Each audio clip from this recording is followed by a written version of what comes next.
A fluid situation in the Middle East continues. Qatar officials saying that the Israel-Hamas truce has been extended now for 2 days, saying, quote, as part of the ongoing mediation, an agreement has been reached to extend the humanitarian truce for an additional 2 days in the Gaza Strip. This would allow for the potential release of more hostages as well. Joining us now, Harley Lippman. He is on the executive committee of the American Israel Public Affairs Committee and the International Advisory Council of the Brookings Institute.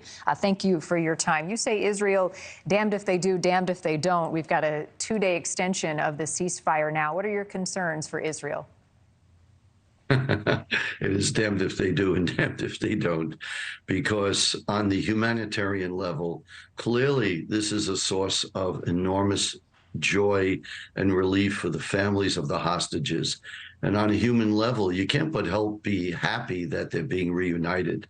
But once again, we see the evil of Hamas, that they release a 6-year-old without the mother, a 9-year-old without the mother. This is cruelty, and this was not in accordance to what was agreed to. But the biggest concern here is what's going to happen the day after, which is once these truce ends, Hamas is going to be so much better armed. And the amazing thing is they've asked Hamas many times, are you going to stop these cross-border terror attacks?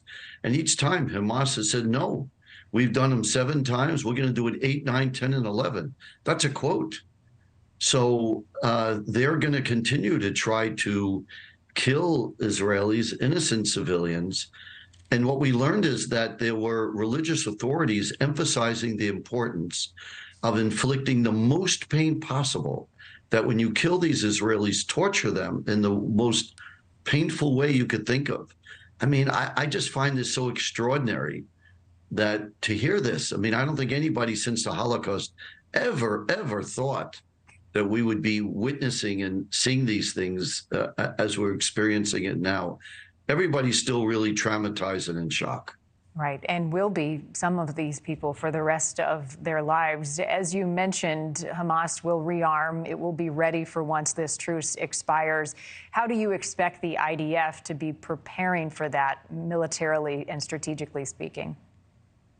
Well, this is what they've been training for now, and they're aware of this, but at the same time, the consequences are that they're going to incur much more casualties.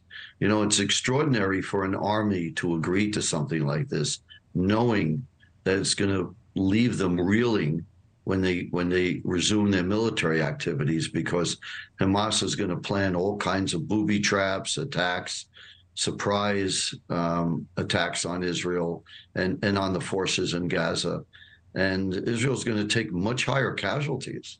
So that's a tough thing when you're commanding soldiers and you are agreeing to a temporary truce anyway, knowing that you're going to have so much more of your men killed and wounded. It's really it's the most vexing issue that Israel's probably ever faced since their existence in 1948. My last guest had some reservations and concerns about U.S. involvement in this situation. How much did U.S. pressure play into the current ceasefire, do you believe?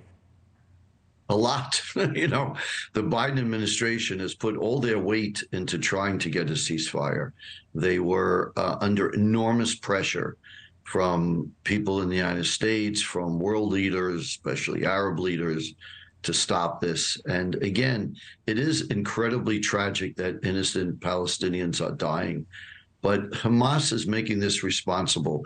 Not one Palestinian child would be dead if Hamas, which is made up of all Palestinians, didn't burst across the border with thousands of people to rape, torture, and murder.